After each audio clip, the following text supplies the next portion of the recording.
Hi guys, Lefty here.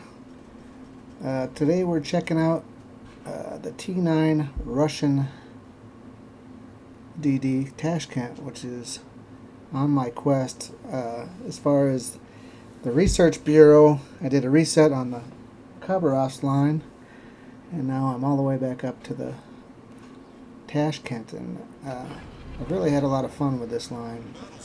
When I played it the first time, you kind of don't have the captains for it, so you're moving captains around, and you might have a 8-point captain at the T6 or whatever, and you're moving that captain up with it. Now I've got at least 10s on everyone on this line, and it makes it much easier. Plus I'm a much better, more experienced player now, so I've had a lot of fun with it. A lot of people are poo-pooing the whole regrinding stuff, but I've got all the boats, so I've had nothing to do for like the last 6 months, so I kind of embraced it. And what I did was I free XP'd up to T6 because you don't get any research points before then anyways, so, and it's relatively inexpensive to free XP up that, so I didn't buy any of the boats up to the Gavini or whatever you call that T6 one, and then I just ground them out. I would use my free XP for the inline hull upgrades or whatever, and just ground out the rest of the line, and it's been fast. I've had a lot of flags, so you'll see on this one at the end how much XP I get for it. And I've done it probably in a week. I guess I've done this once, so I've completed this whole line once. Anyways, here we are with the Tashkent. I've decided to go with the smoke option for this one. You could have heal if you want, but I try to get in there pretty quick, and since it's such a fast boat, if I can get in there and steal a cap, I'll do it. Sometimes I get caught. A lot of times nobody comes because the other side, especially with the airplanes, is a little timid, and by that time, I could have a cap for free. Looks like I'm going to have a little bit of trouble here.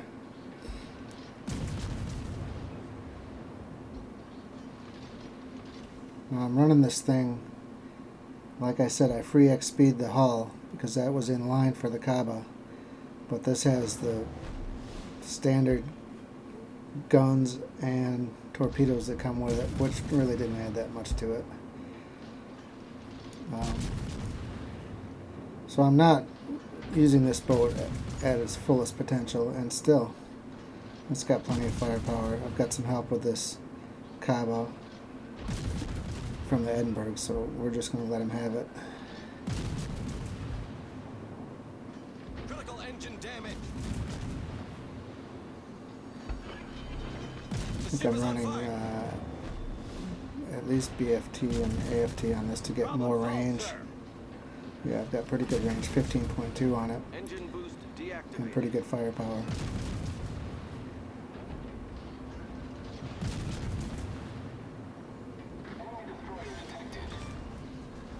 Enemy destroyer foundered.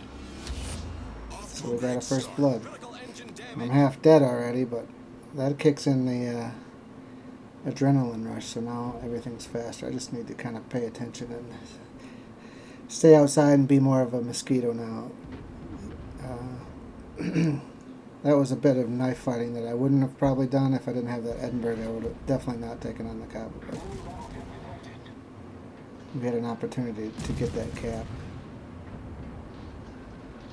Now this is how I use the Tashkent most of the time. Basically just like a cruiser, like a Kutuzov or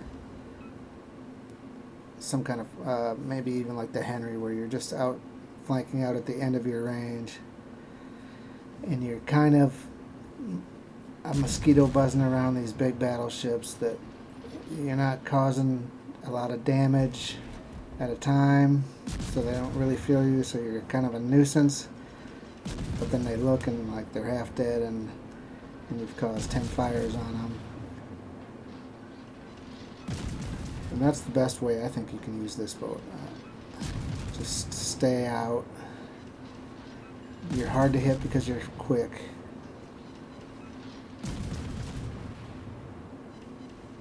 and you don't appear to be doing any real damage to them, so they let you go. But you'll see in this video that I harass these battleships all across the map, and I'm already up to 30,000, so Our team is you taking know, the lead. it's adding up.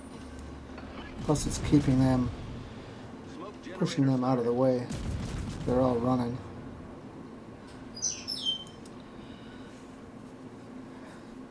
So about the Research Bureau, I'm one of the few fans of it. I just want to get that Ohio and see what it's all about.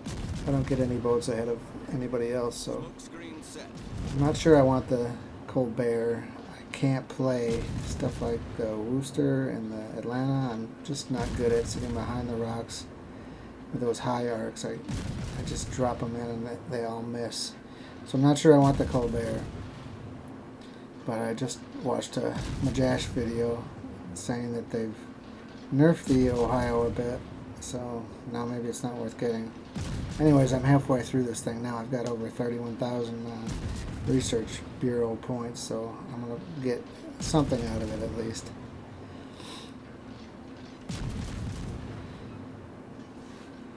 But I've reset this line. Now, after this game, I think I got about enough to get Khabarovsk, so I reset this one again and started over. So I'm back to the T6 on this line.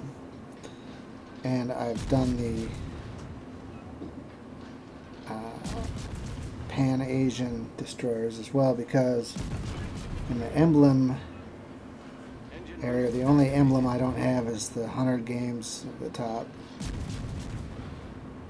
with the for the Pan-Asian line, so I'm trying to finish that up too.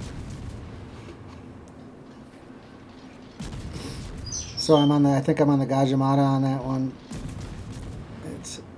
It's fun too. That was the first line that I ever ran. So seeing how fun these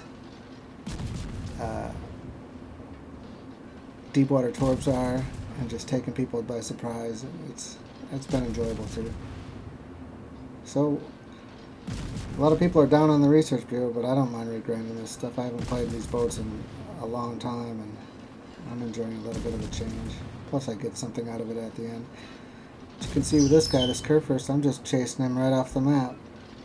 And luckily the rest of our team has covered the caps. This is not going to be a difficult win, but this is how I play the Tashkent. And I mean, if you get set up in a way that you can do this, you can just, look, nobody's aiming at me, I'm just farming.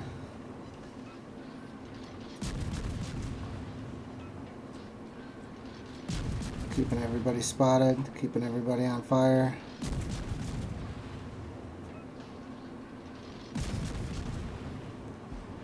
I already have almost 200 hits. Enemy battleship sunk.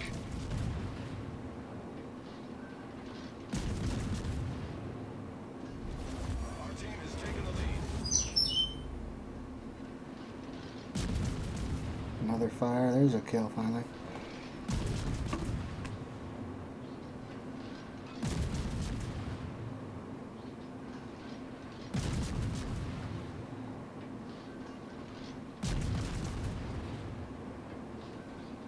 Well, this is a pretty ideal setup for this Tashkent, being over here on the flank and all these battleships that are really not shooting back. It doesn't always happen like that, as you know. You never know what you're going to end up with. You can get some stealthy destroyer around you that keeps you spotted, and you can't see him with a 7.4 detection, and your game completely changes as far as what you can do. But if you're playing this to grind it out, or even if you just like it and want to play it, if you can get in situations like this where you can get a flank and you can get around some big boats that are firing back every 30 seconds, you can write your own ticket on a game like this. Engine boost deactivated. It's not flashy, it's not getting a bunch of it's not getting 3,000 point salvos or anything like that. And I think that this whole line has suffered some from the power creep. I mean, the Kaba used to be the unbelievable gunboat, and now you've got the Haragumo and all these cruisers that are coming out that are just raining down HE, the Smolensk, and everything. But this line has suffered a bit, but you can still get it done with it. It's much different even than the Cabo. It's got like the, well, I think I run no concealment expert on that because there's really no point, but that's 9-7 or something like that. This one, at least you get 7-4, so you're not going to sneak up on any destroyers, but you can still get in on the cruisers. And these battleships. The torps are 8K. I've almost never hit anything with them. If you're running into battleships that are coming your way, you can shoot them when they're 10K out, and you may get lucky. If you're getting somehow a destroyer gets close enough to you, you might be able to get a torp off. But it's all about the guns, and I'm not running IFHE on this either because it just doesn't seem like it's that much of a jump from the 130s or 139s or whatever's on here.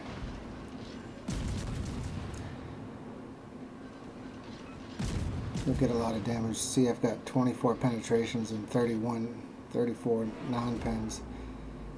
So you're hoping for fires with this thing quite a bit. I've got 6 now. You just whittle away at them. You're a mosquito. You're not causing enough to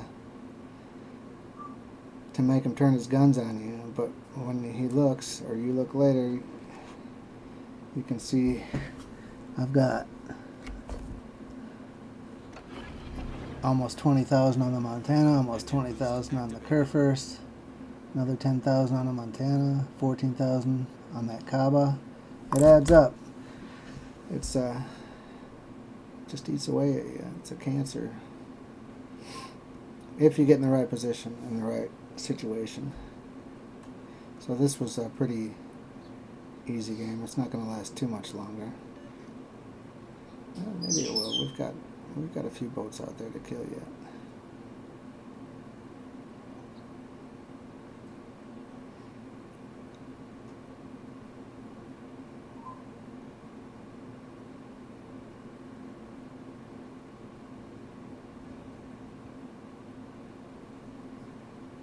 So as I said, redoing this line, I had, I think when I started, 1.7 million free XP. So the first 5 boats don't really cost. You might spend less than 100K of free XP to get up to where you can start scoring your points on the T6. And then grind them out. I have a lot of good flags that I haven't been using. A lot of the premium signals that give you all the extra XP and Captain's XP and all of that, and it makes it really quick. You'll see at the end of this game how much XP I get for this win, and it's, you know, it's not a Unicom game or anything like that, but it really adds up fast. And I found that in this boat, where I think, I did okay, I end up, you know, way at the top of the leaderboard on it. So I guess they take a lot of stock in how many different targets. See, I'm shooting just about every boat on the screen. I'm getting some damage on them. It's so satisfying to see how much more you get out of shooting this. Look at those salvos. 2,500, 1,200. Shooting that CV instead of the Montana or the Kurfürst, where I was getting 300 every hit.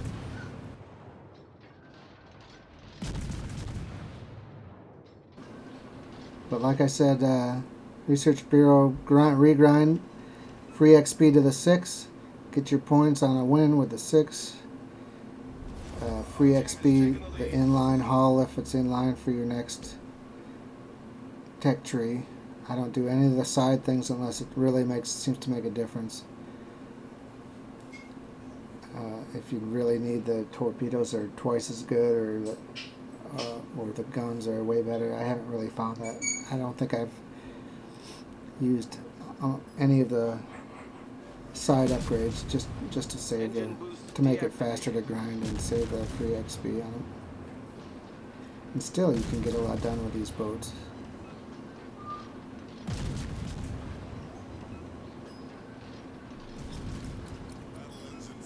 I think these DDs are interesting to play. They're a quick grind. That's why I've only done 2 different lines of destroyers so far. I haven't tried any. It does.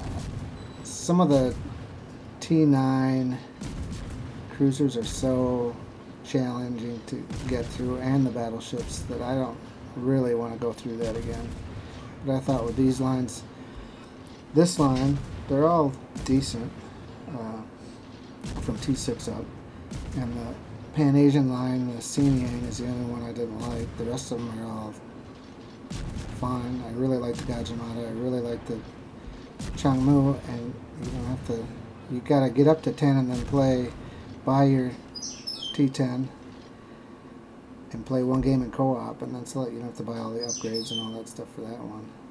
You just turn around and reset it again.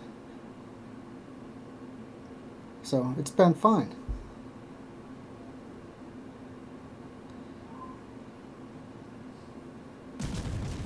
This is about the end, but you see how many different boats that I've got damage on here. And fires. And even though the penetration isn't great.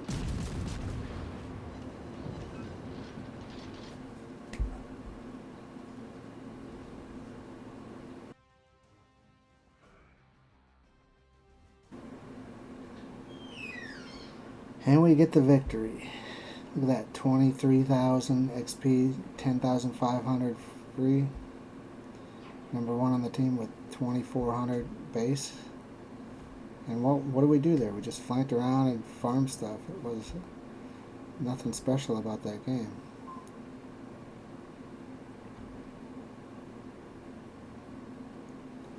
But look at all that damage we got. 99,000 with the HE. I never even put on the AP. 48,000 Commander XP. I ran a bunch of flags on this one because I was close to finishing. I just wanted to get it done. You can see my captain build here. Pretty basic. I've got BFT and AFT. Run the concealment. Run the adrenaline rush. Just my standard. The inline hull. Upgraded hull and the upgraded guns, it looks like I got, but I didn't mess with the torps or the main battery. Or main battery, I think, just gives you a little extra turret traverse. Anyways, that's my essay on the Tashkent. I enjoyed it. I'm gonna grind it again. It goes fast. Get after it. All right, you guys have a good day.